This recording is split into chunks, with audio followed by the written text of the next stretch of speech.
दोस्तों, hero Honda 19 के समय से लेकर आज तक यह नाम हर किसी के जुबान में रहता था, क्योंकि होंडा और हीरो की कोलैबोरेशन से बनी कंपनी दुनिया भर में सबसे अच्छी टू व्हीलर बनाती थी। लेकिन कंपनी प्रॉफिटेबल होने के बाद भी अलग क्यों हुए और कैसे होंडा ने भारत की कंपनी हीरो की पीठ में छुरा घोंपा, आज की वीडियो में हम सब कुछ जानने वाले हैं। वीडियो बिल्कुल मिस मत करना, वीडियो लास्ट तक जरूर देखना। चलिए शुरू करते हैं। असल में हीरो एक साइकिल बनाने वाली कंपनी थी जिसकी नींव बृजमोहन लाल मुंजाल ने सन 1956 में रखी थी और 1975 तक आते आते यह भारत की सबसे बड़ी साइकिल बनाने वाली कंपनी बन गई। इसके बाद उन्होंने अपनी साइकिल को बड़े लेवल में विदेशों में भी बेचना शुरू कर दिया और इस तरह साल 1986 आने तक यह कंपनी सिर्फ इंडिया ही नहीं बल्कि पूरी दुनिया की सबसे बड़ी साइकिल बनाने वाली कंपनीज में शुमार की जाने लगी। लेकिन उसी दौरान उन्होंने देखा कि फॉरेन मार्केट में मोटरसाइकिल बिजनेस भी बहुत तेजी से एक्सपेंड कर रहा है, लेकिन इंडिया के लोगों के पास सिर्फ मोपेड और स्कूटर का ही ऑप्शन है। इसलिए वो इस गैप को फिल करने के लिए इंडियन मार्केट में मोटरसाइकिल उतारना चाहते थे। लेकिन उस समय हीरो के पास प्रॉब्लम यह थी कि उनके पास इंजन बनाने की टेक्नोलॉजी ही नहीं थी, जिसकी वजह से मोटरसाइकिल बनाना उनके लिए मुमकिन ही नहीं था।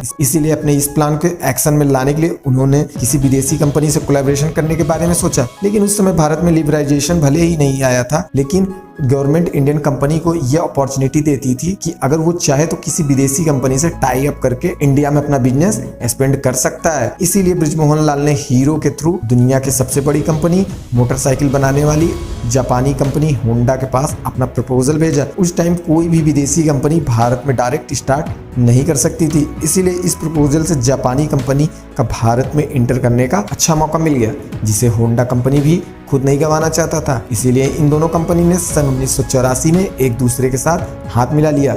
उस टाइम हीरो और होंडा के बीच यह एग्रीमेंट हुआ था कि हीरो गाड़ी की बॉडी बनाएगा और होंडा उसके लिए इंजन बनाएगा। इसके अलावा इनके बीच एक एनओसी भी साइन की गई थी, जिसके अकॉर्डिंग दोनों कंपनीज फ्यूचर में कभी भी एक दूसरे के मुकाबले में अपना कोई प्रोडक्ट लॉन्च नहीं करेंगे। और दोस्तों, दोनों ही कंपनी इस कंडीशन से सेटिस्फाई थी, जिसके बाद यह डील फाइनल हो गई और यहीं से हीरो होंडा की शुरुआत होती है। अब कागजी कार्रवाई होने के बाद हीरो होंडा का सबसे पहला प्लांट हरियाणा में बनाया गया, जहां से हीरो और होंडा ने मिलकर तुरंत ही बाइक्स की मैन्युफैक्चरिंग शुरू कर दी। 1985 में उन्होंने अपनी पहली बाइक CD100 लॉन्च की, तो यह बहुत तेजी से पॉपुलर हुई क्योंकि इंडियन मार्केट में बाइक का कॉन्सेप्ट ही नया था और दूसरा इस बाइक का माइलेज बहुत ही कमाल का था। इसके अलावा उन्होंने अपने इस बाइक को ऐसे प्राइस सेगमेंट में लॉन्च किया कि हर कोई मिडिल क्लास वाले ले सकते थे। साथ ही इन्होंने अपना मार्केट कैंपेन बहुत ही प्रभावी तरीके से तैयार किया था, जहाँ इनकी टैगलाइन थी fill it, set it, forget it, यानी इसमें पेट्रोल फिल करके भूल जाइए। इस टैगलाइन का लोगों के ऊपर काफी ज्यादा असर हुआ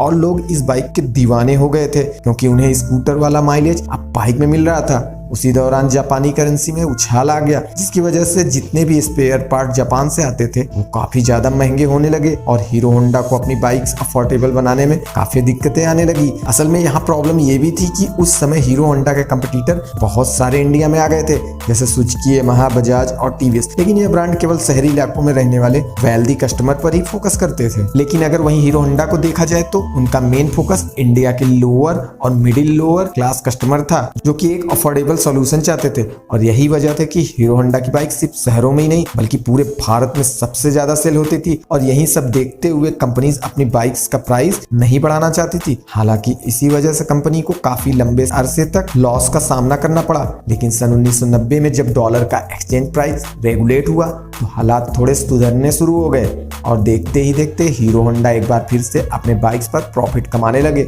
और अगले ही कुछ सालों में कंपनी का प्रॉफिट $10 मिलियन को भी क्रॉस कर गया, जो कि उस जमाने में एक बहुत बड़ा नंबर था। अब यहाँ तक तो चीजें ऊपर उससे काफी अच्छी नजर आ रही थी, लेकिन अंदर से सिचुएशन बहुत पहले ही खराब होने शुरू हो गई थी। दरअसल कंपनी के मैनेजमेंट में शुरू से ही कई तरह की प्रॉब्लम चल रही थी, जैसे कि होंडा तो अपनी बाइक्स अमेरिका और रूस जैसी डेवलपमेंट कंट्री में सेल कर रहा था, लेकिन हीरो को होंडा की तरह से अपनी बाइक्स विदेशों में सेल करने की परमिशन नहीं थी। यानी एक तरफ तो हीरो साइकिल के मैन्युफैक्चरर के तौर पर उस समय दुनिया की सबसे बड़ी कंपनी थी, यहाँ तक कि Guinness book of world record में भी इनका नाम दर्ज था। वहीं दूसरी तरफ होंडा की वजह से वो अपनी बाइक्स दूसरे देशों में सेल नहीं कर सकते थे। असल में इंडिया के बाहर हीरो होंडा केवल नेपाल, भूटान और बांग्लादेश जैसी आसपास की कंट्री तक ही बाइक्स को एक्सपोर्ट कर सकते थे, जिसकी वजह से हीरो होंडा इंटरनेशनल मार्केट में जो पोजीशन चाहती थी वो उसे नहीं मिल पा रही थी। वहीं एक तरफ होंडा काफी तेजी से ग्रो कर रहा था, लेकिन वहीं दूसरी तरफ हीरो एक लिमिटेड स्पेस में सीमित होकर रह गया था, जिससे इन दोनों कंपनीज के आपसी रिश्ते खराब होने लगे।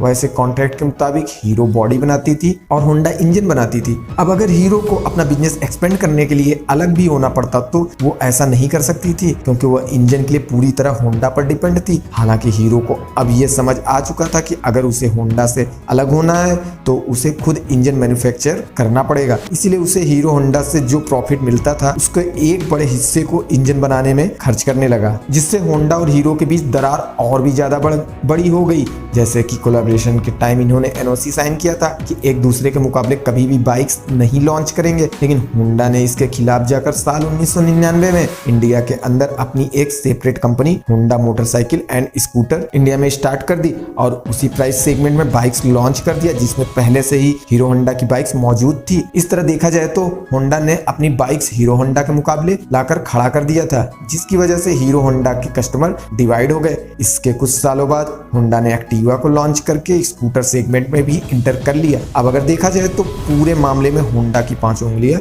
घी में थी, क्योंकि होंडा की अर्निंग हीरो होंडा से तो हो ही रही थी, साथ ही सेपरेट बाइक्स कंपनी से भी अर्निंग अच्छी खासी हो रही थी। दोस्तों यही सब प्रॉब्लम को देखते हुए हीरो ने होंडा से अलग होने का फैसला किया। तब जाकर 2010 में दोनों कंपनी हमेशा के लिए अलग हो गई। हीरो होंडा में दोनों कंपनी का 26% शेयर था, जिसके चलते होंडा मोटर्स अपने 26% शेयर को हीरो को बेचने का फैसला किया। और दोस्तों हीरो कंपनी प्रमोटर ब्रजमोहन लाल मुंजाल ने होंडा के ये शेयर्स 1.2 अरब डॉलर में खरीदकर अपना खुद का कारोबार हीरो मोटर कॉर्प के नाम से आगे बढ़ाया। जब दोनों कंपनियां अलग हुई तब लोगों का कहना था कि होंडा के बिना हीरो मार्केट में सरवाइव नहीं कर पाएगा, लेकिन आज की बात करें तो हीरो मोटरक्राफ्ट कंपनी को सबसे बड़ी मोटरसाइकिल बनाने में शुमार किया जाता है। दोस्तों आपको क्या लगता है, होंडा अच्छी है या हीरो अच्छी है? तो दोस्तों हमें कमेंट में जरूर बताएं। तो दोस्तों अगर आपको वीडियो अच्छी लगी हो तो चैनल को सब्सक्राइब करें।